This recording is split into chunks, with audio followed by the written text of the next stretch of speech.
Welcome to the Sportscast, September 25th, 2018, part 2 of our Sportscast for the September 25th day of 2018. And we're going to go a little bit college football. Alabama rammed through the Aggies 45-23. Is that enough measuring stick to see if Alabama is the best team in college football or maybe in the world? And to discuss that, Justin Riley, welcome. What's going on? Great to be back for week number 3. So I guess I did a pretty good job because you're still getting me on the show. I appreciate it. We're still booking you because you've been getting a lot of good results, good views, but also to discuss about Alabama, probably the most important team in college football, number 1. What were your thoughts about the game on Saturday? Well, I thought we were off to a great start with that opening touchdown. Scored pretty fast with that amazing throw from Tua to Devontae Smith. Looked very reminiscent of that pass he threw to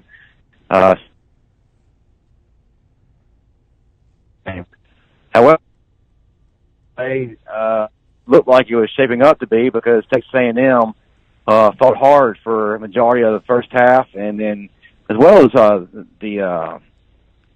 little bit of the third quarter, the score may not have indicated it as much. Strong performance again from Tua Tagovailoa. Didn't play 4 quarters again, which I think he's the only quarterback now in NCAA who has not played a total of 4 quarters in each game, which is pretty amazing because he still was an impressive 22 of 30 for 307 yards, 4 passing touchdowns, and 1 rushing touchdown. Man, that's pretty amazing stuff. He's even caused the Heisman talk to perk up a little bit for him as well. Matter of fact, he was named the SEC Offensive Player of the Week for his performance against Texas A&M. And then Isaiah Buggs, who had a tremendous game, named SEC Defensive Player of the Week, 3 sacks, 3.5 tackles for a loss. Just was amazing, constantly disrupting that backfield and making Kellen Mond pay for the trip to Tuscaloosa. Now, I will say also, too, Kellen Mond made it difficult for the Alabama defense, not quite as much through the air, but more so with his feet, broke off on several long runs. There was pretty much the same play, which was very frustrating for the Alabama fans because didn't seem to have an answer for that same dang play. I'm a little salty about that. So definitely something we've got to improve upon going forward. Let's see.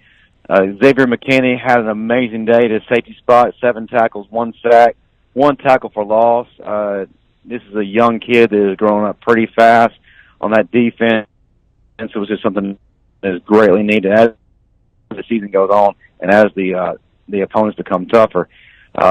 Very good game for freshman Patrick Surtain Jr. Those of you who follow pro football, especially the Miami Dolphins, can recognize that name. His dad, Patrick Surtain, played for the Dolphins for years and was very, very good. Anyway, looks like his genes have passed on to his son because he had a very key interception late in the game that stopped Texas A&M's momentum. And allowed Alabama to run away with it going into halftime. But Texas A&M didn't really want to stop at that point. They kept on fighting to the very end. Even when the game was way out of reach, Jimbo Fisher thought that he would call timeouts to the very end because he felt like if they were there, he had to use them, and it was a great teaching moment for his players.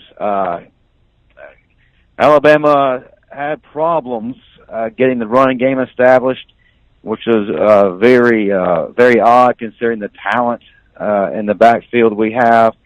The wide receivers / tight ends had to pick up the slack, so to speak. Pretty good, big game from them combined. Had a pretty big game from Hale Hinches, having 2 touchdowns, which is a pretty big deal for him because he's primarily a blocking tight end, so you really don't see him very often on the receiving side of things. And then Irv Smith Jr. had a really good game at his tight end spot. Looks like he's taken after his daddy as well. Those of you who followed the NFL in the 90s and early 2000s, his dad, Irv Smith, was tight end for the New Orleans Saints. Another tremendous game, again, from Henry Ruggs, Jerry Jeudy, Devontae Smith, again, who are starting to show not only the SEC but the rest of college football that they may be the best receiving corps in the nation. Was pleased overall with the offense. I believe at times we kind of got lackluster and kind of stalled. Really didn't take over, so to speak, in the game, but did just enough to really just to win and seal the deal. Of course, Tua Tagovailoa had an amazing game. If not for him, may have been a different outcome. Still a lot to be worked on the defense. I don't know if it was just getting outplayed in the secondary, or maybe they felt like they'd done enough to where they could slack off a bit, because they were giving up some plays in the passing game, as well as in Texas A&M's run a little bit. Those who don't follow Alabama often, or who watch the games very often, would look at the score and say, well, what do you have to complain about? You wiped them out. Well, there were some inconsistencies on the offense and defense that have definitely got to be worked out. I was sort of surprised to see the seemingly regression of the secondary, with the exception of Xavier McKinney and Patrick Surtain, from the Ole Miss game to this game, because you honestly can't sit there and tell me that the receiving corps of Texas A&M, talented as they were better than the receiving corps that this secondary faced against Ole Miss, with their top three receivers being seriously looked at to go in the first 3 rounds of the NFL draft. I give the performance overall a B+, and leaving room for improvement. I was pleased to see Tua doing his thing again, but I was pleased to see up front defensively Isaiah Buggs, Anthony Jennings, and company wreaking havoc yet again. Concerned about Quentin Williams. He got hurt. No update just yet to see how he's doing. And then we had one of our linebackers get hurt on the sidelines trying to make a play. Actually took out one of the event crew, slammed him into a wall. But he should be able to go against Louisiana Lafayette, which should be a scrimmage. So after this Texas A&M game, do you feel more comfortable compared to the Mississippi game? Well, I feel a little bit more comfortable, yes. I think Texas A&M was a much better opponent, so to speak. Like I said in the previous podcast, I felt like A&M was a more of a complete team than Ole Miss. Definitely from a defensive standpoint, which if you watch the game, made things a little more difficult for the Alabama offense to, quote, have their way throughout the game like they did against Ole Miss. So I thought this was a better opponent. This was definitely, I guess, a better measuring stick of where we're at. Definitely not the measuring stick, but it does. It is a good sign. It is a good game. The next 3 games for Alabama is Louisiana Lafayette, Arkansas, and Missouri. What do you think about the next 3 games? Well, the next 3 games are very important. You look at the schedule, you're thinking walk in the park. Alabama should get back to their their usual 50+ points on the scoreboard. But this is also a great time to really, one, not get complacent. Don't just put your foot on the brakes a little bit. Don't dial it back. This is a chance to really continue to work on our craft, really begin to find tune that need to improve, especially in the secondary, and definitely need to continue to work on that ground game, especially after being very limited against Texas A&M. Louisiana Lafayette, or Ooh La La, as some people like to call them, does have a decent team. They're struggling a little bit this year. Their quarterback, Andre Nunez, has passed for 541 yards, 4 touchdowns, with 1 pick. Not a lot of production out of the run game from Trey Ragas, the sophomore. Only 2 touchdowns. His biggest games coming against Grambling and Coastal Carolina, which, they're the official homecoming competition for a lot of folks. Have some big receivers. Keenan Barnes out of Madison, Mississippi, where I live, 6'3". And then they have Jamarcus Bradley at 6'1". Some big athletic receivers, and should test our secondary a little bit, but not to the point of where we should be in danger unless we just don't get off the bus. Again, it's a good game to really fine tune some things, get some players healed up. We got some players that are banged up. Also to get some of these young guys experience, especially a lot of these guys in the secondary, and a lot of guys who are having to come in and play due to depth concerns. Definitely, it's an early game, so it's going to be a little hard for momentum and energy to be up. Nobody really likes to play at 11 o'clock, let alone against Louisiana Lafayette. But, hey, that's just the way it goes. And then we go back to SEC play the following week at 11 a.m. again against Arkansas, which, again, should be a fairly easy task for Alabama. But, again, you can't overlook any opponent, and you've got to go in just really hard and, again, just ready to assert yourself, continue to improve upon the things that got to be improved upon. We shouldn't see Tua Tagovailoa play 4 quarters again. We should see some more Jalen Hurts, who seems to be progressing as the weeks go in his passing game.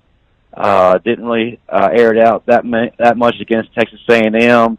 Didn't really have to. At that point, I think we're just playing keep away and trying to grind clock out. So we really didn't see anything to air. Nothing from Mac Jones just yet.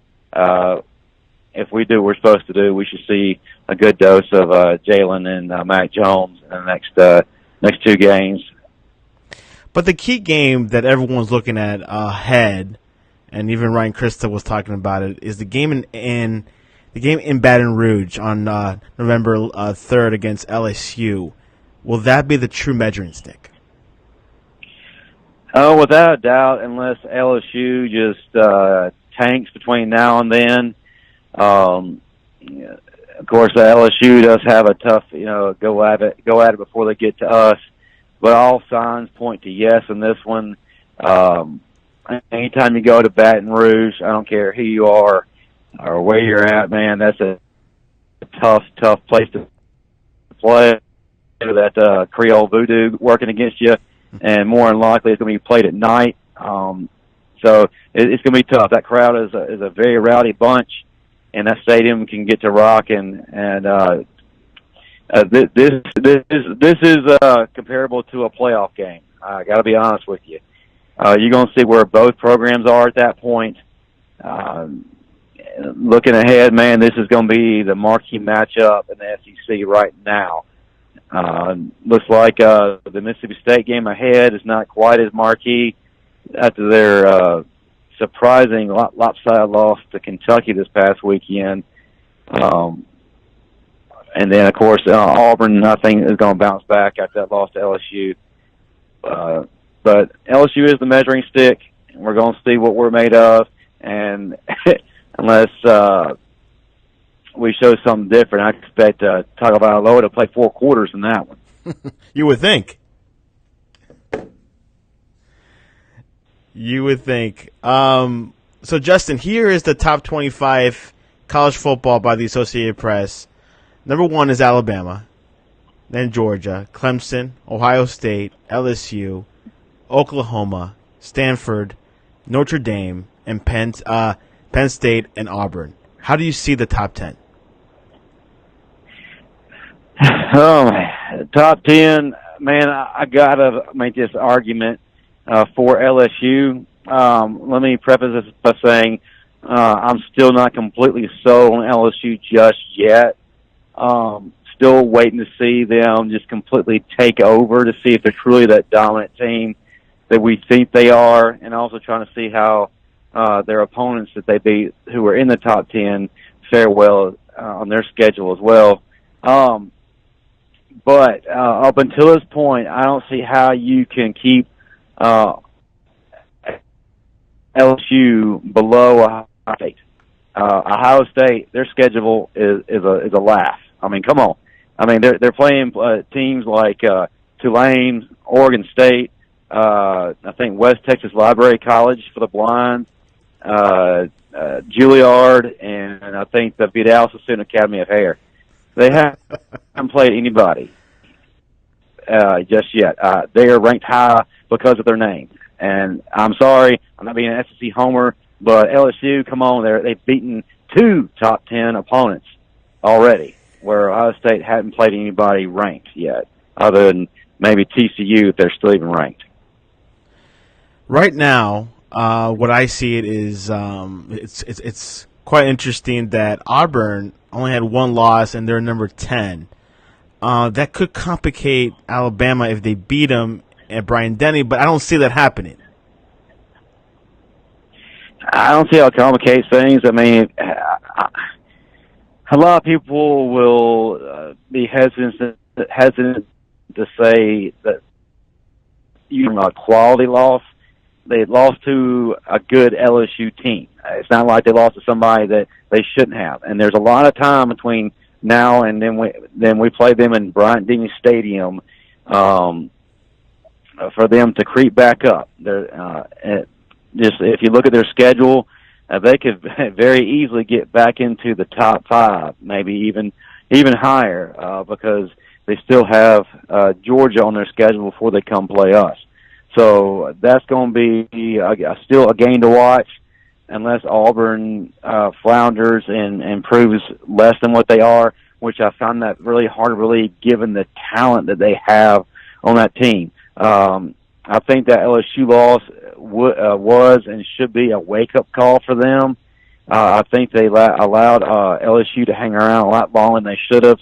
I've already been through that with you guys, but I still think until proven otherwise, Auburn still has a very strong and talented team and should give Georgia fits in that game coming up, which is going to be a rivalry game before they play us. So, which is going to make that date in Bryant-Denny Stadium a very, very important date for both squads. If you remember last year, Auburn came in with 2 losses and played against a heavily favored Alabama team, heavily injured and depleted Alabama team, but still favored nonetheless, and was able to pull the upset at home and propel themselves into the SEC championship game, as well as, I believe, number 2 in the playoff rankings going into the SEC championship game. So a lot can happen. Could we see 3 SEC teams in the playoffs? Man,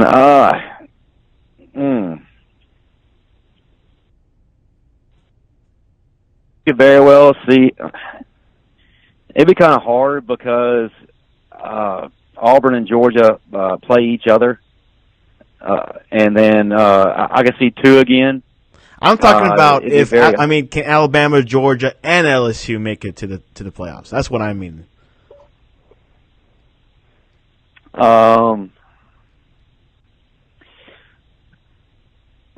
That'd be hard because, well, if Alabama were to lose to LSU, they'd have to win the rest of their games again, and we have to win out, and then hope the playoff judges, decision makers find favor in them again, which I think after last year they probably wouldn't have a lot of hesitation voting them again without winning their conference.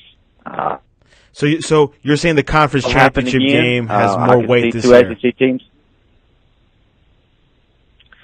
I honestly think this time around, going in, I think it will. I think it's going to be very hard for them to possibly put in an Alabama again if they don't win their conference, because I just think they drew a lot of heat, a lot of pushback last year for making that decision, albeit the right decision, because when you saw the result.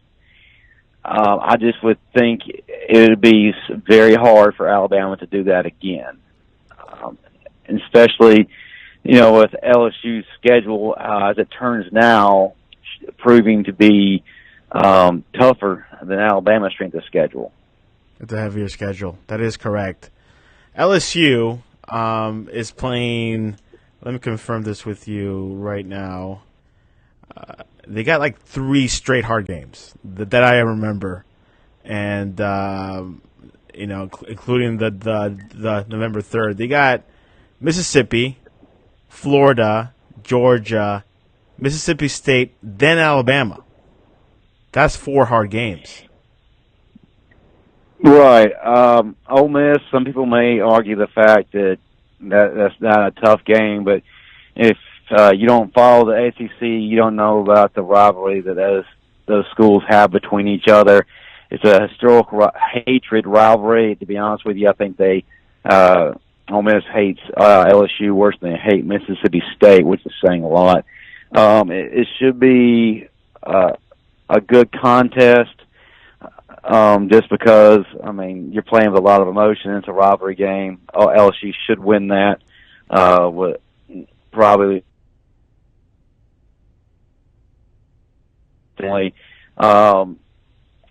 Florida, still don't know what they're about, to be honest with you. Yeah, they had a big win against Tennessee, but Tennessee's they're a team that's terrible. Rebuilding stage. Rebuilding stage. Jeremy Pruitt is having to do a lot, and I'm talking about a lot. And Vols fans out there, trust me, your time's coming, but Coach Pruitt is going to have to do a lot first. So that's not really a measuring stick for Florida. We still don't know what their identity is. We just don't know how good they are. We'll know when they play LSU. I still don't feel like they have the offensive firepower to hang with Greedy Williams and his crew of players. Man, I don't know if they can hang with them. But I think Mississippi State probably got a reality check. Kentucky, I think that they went to that game overlooking Kentucky and were looking ahead to their game against Florida, just because it's going to be an emotional game, because they're going to be playing against Dan Mullen. Not to take anything away from Kentucky, I think Kentucky is a good team. I think that they got one of the best run backs in the SEC, perhaps one of the best run backs in the nation. But let's just be honest, Mississippi State overlooked Kentucky. That should get them back in order. If that doesn't, I don't know what does. And usually when Mississippi State and LSU play, it's a physical game, and it's always a hard-fought game. That's going to be tough for LSU. And LSU's still got Georgia. So, they got tough sledding, man. If they can get through that gauntlet going into Alabama, they're one of the top teams in the country right now. They will have to be slipping up to 4 or even higher. But if they could beat all that, I don't. Go ahead. No, I'm just saying, I'd be hard pressed to find a justifiable reason to keeping them below Ohio State at that point, because even at that point, Ohio State hasn't played anybody. Exactly. Well, we'll see what happens. College football is still unraveling. We're seeing this story, being told. Interesting schedules, interesting team. It feels like the SEC is getting heavier. It's getting stronger. And only teams like Clemson and Ohio State are somehow trying to stay in that top 4. But obviously, as Justin said, the conference championship game might have more weight this year. So making it to that, you're becoming a little bit safer to make into the Final Four of the college football season. Justin, are you ready for some predictions? Now I'm ready for anything. What you got? West Virginia at Texas Tech. Man, it's going to be whoever gets to 100 points first.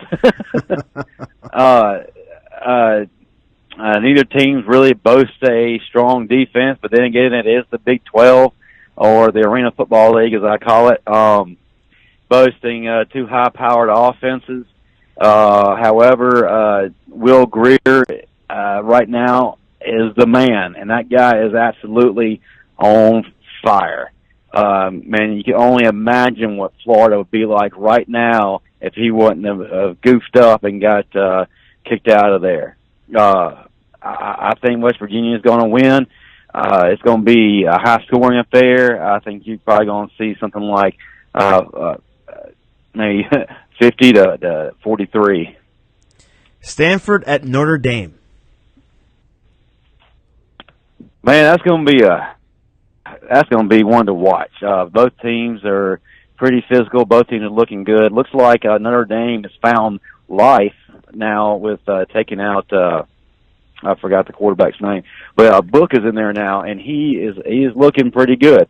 They woke up against Wake Forest and were able to actually look like a decent team that people were talking about coming into the season again. Brandon Wimbush.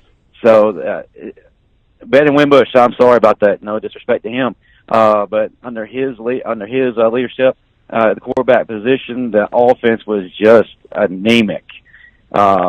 Just hard to watch. I mean, my gosh, they could barely move the ball against Ball State. Come on. But doesn't seem to be the case now with a new quarterback at the helm. Now, will Notre Dame be able to contain Bryce Love? Don't know if they quite have the defense to do that. But then again, who does? I think, and then again, Stanford also can score some points. I like Notre Dame. I like Rudy. I like the whole mystique around them. I don't know if they're quite strong enough to beat Stanford. I say Stanford in a close one. Penn State at Ohio State.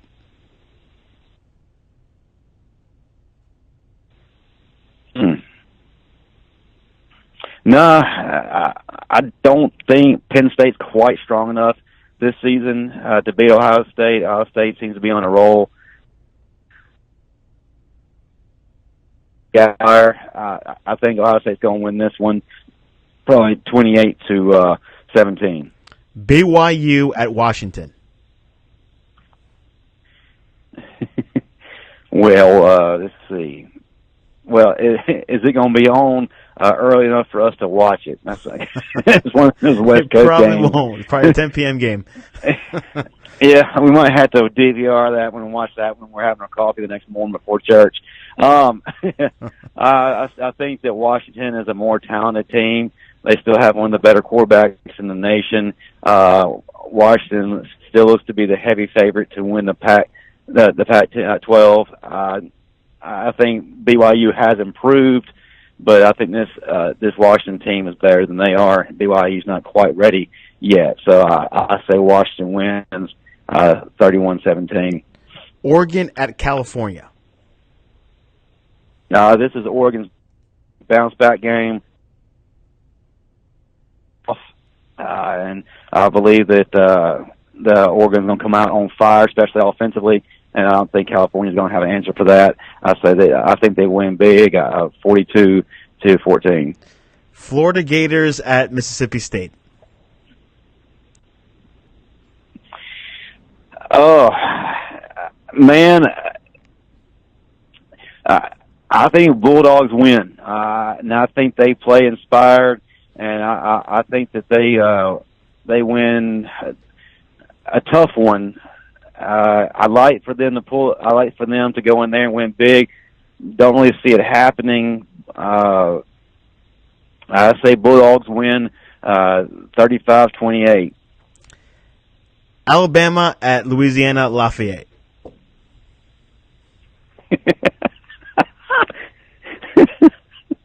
So unless Bobby Boucher has an extra year of eligibility, even that, I believe Alabama should have this game won by the second quarter, and probably I don't think they've reached 50 points again. I said they win 41-7. Let's go NFL. Buffalo Bills at the Green Bay Packers. Man, I think Green Bay has the upper hand right now. I don't buy Buffalo's win this previous week, even though it was an incredible acrobatic performance by Josh Allen. I see Green Bay wins. I think they play a little frustrated, a little mad right now, and be careful that Clay Matthews doesn't eat anybody. By the way, do you agree with the Bills starting Josh Allen? Well, yeah. I mean, they have nothing else there. So, I mean, what else are supposed to do? They got rid of A.J. McCarron, which is still a move that I don't understand right now, because they brought him in to take the helm and be the face of the franchise, only to say, yeah, we're good, and send him to the Raiders. I guess it's punishment. I don't know. I think he basically is the lesser of all evils. So you have to. And how about Josh Rosen starting for the Cardinals? I think that might be a rush decision, man. I don't think you just bail out on they had I don't think you bail right Bradford. I don't think it's Sam Bradford. I don't know what's wrong with me today. I don't think you bail on Sam Bradford yet. I don't believe you push the panic button just yet. Come on, it's only a few games into the season here. Now, if it's we're in week 5 or 6, and all of a sudden nothing's happening, and there's got to be a spark. Yeah, bring him in. But my gosh, why'd y'all do that to him last week? You brought him in to be sacrificed by Khalil Mack and his band of barbarians. Hey, you plain mean. You got to bleed and cry a little bit to be successful. We'll see what happens. Tampa Bay, Fitzmagic at Chicago. Woo!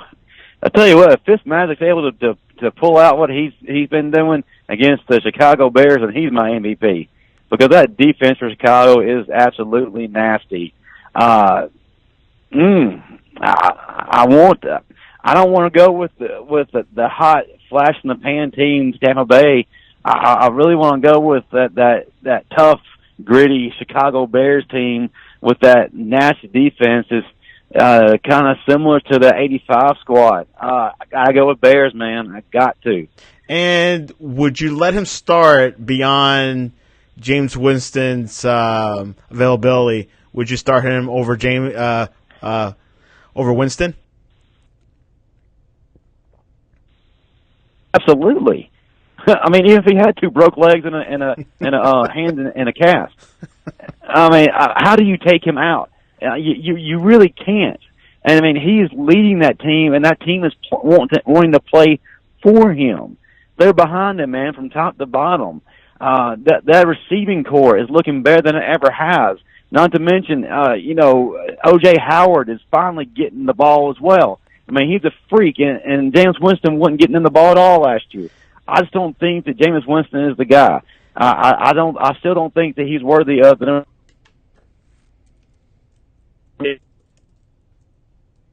him, and he hasn't showed me anything in his brief time he has spent in the NFL to say that he needs to take over Fitzmagic's spot. I don't care if Fitzmagic has a couple games where he struggles. That's just life. I still don't think you pull him out. So, no, sit the boy down. The undefeated Dolphins at the New England Patriots.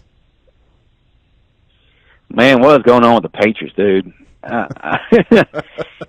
Some may argue the Patriots are struggling right now because they have some key players out to injury, but which is huge. They are some good players, and it looks like Dante Hightower is having to be the entire defense for them.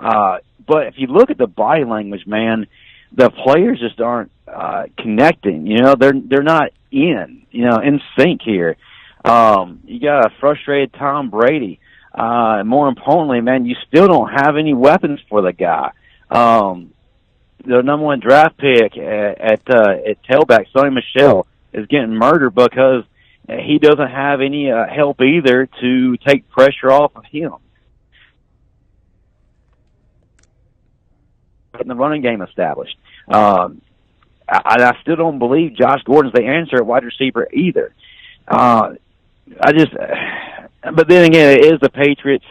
You know, they can complete. If anybody can pull a complete turnaround, it's them. It's Belichick, and it's his magic. However, man, I like the Dolphins right now. They're looking really good. Kenyon Drake's on fire. Those receivers are on fire. Defense looking good. You got my boy from Alabama over there at DB looking really good. I say Miami wins and hands New England another loss. And that would be, and New England will be in deep trouble then. Detroit at the Cowboys. Oh, God. The Cowboys, man. It's an ugly game. It's going to be an ugly game, man. But the thing is, man, I like Detroit because they're playing different now. They're playing with confidence. They're playing with determination. Man, that backfield is starting to look really good with Kerryon Johnson and LeGarrette Blount.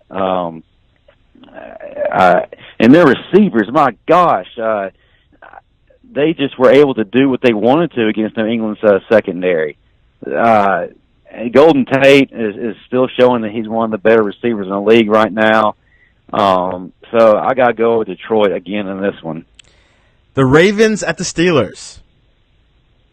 Ravens. The Chiefs at the Broncos. Ravens all day long.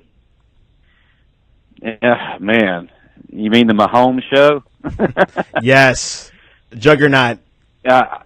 To be honest with you, man, unless Mahomes just has a fluke off game, I don't see Denver having the firepower on offense to keep up with Kansas City's offense. I just don't see it. I think that in the first half, Kansas City will probably have a tough time against that defense, but that defense is going to get worn out because their offense won't be able to keep up.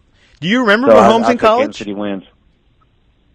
Yeah, here and there, but I didn't really watch a whole lot of the Pac-12. I mean, and he played for Texas Tech, and I mean he put up some monster numbers there.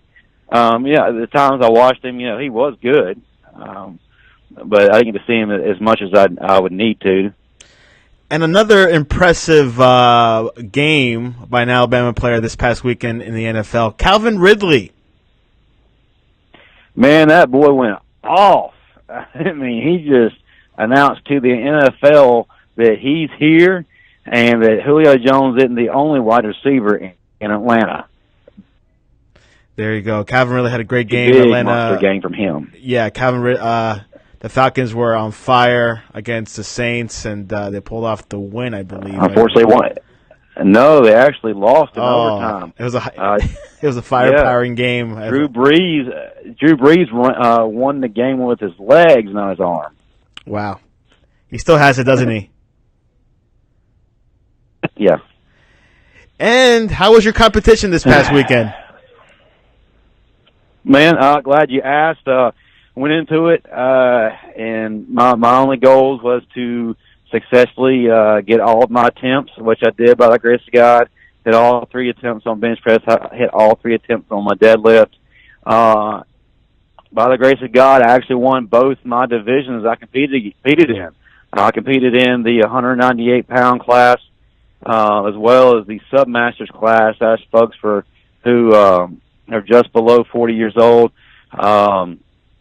In the push-pull divisions, basically what that means is I did deadlift and bench press only, able to come away with first place in both classes, man. Pretty exciting and humbling stuff. Very grateful by the grace of God that I was able to do that. Very, very thankful also, too, with my training and preparation. and in the support of my fan base that decided to attend. Great event.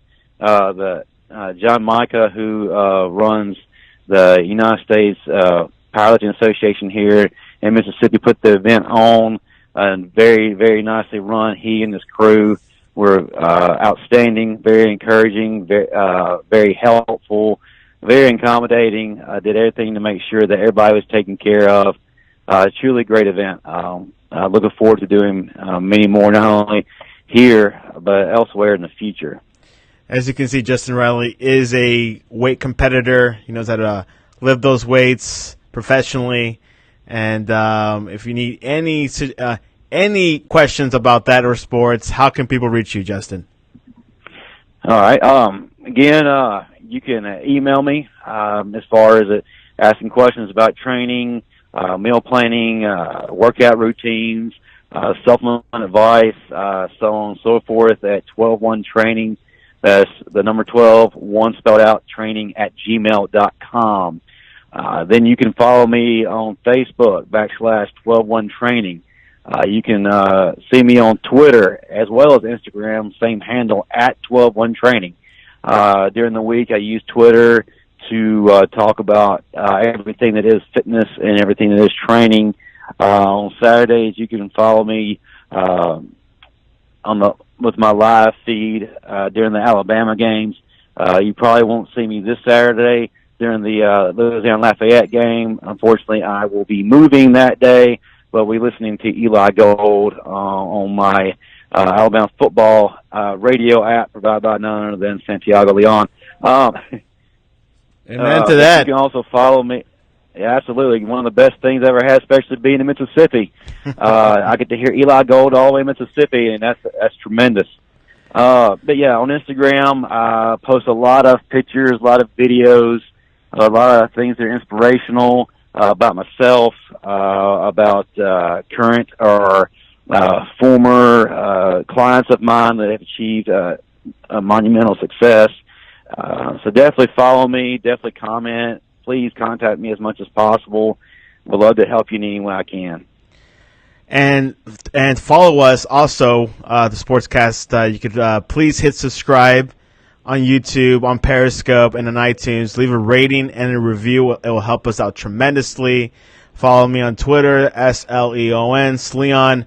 And random news of the day, Dunkin' Donuts will be called Dunkin'.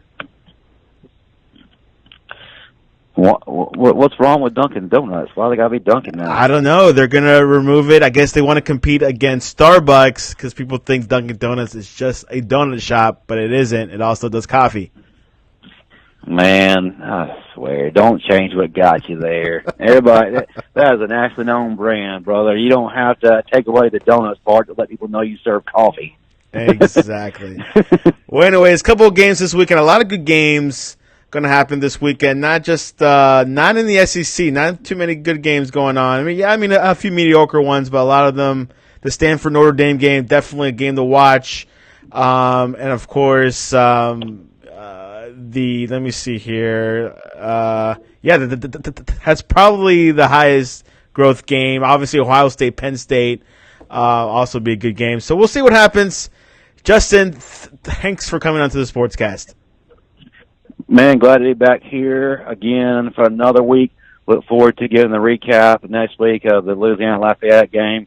Hope we, come away not only with a victory, but, keeping everybody healthy and showing some improvements. But yeah, look forward to talking about that and then previewing the upcoming game against Arkansas in Fayetteville. It should be a great one. Appreciate it. Thank you. Absolutely. No problem, man.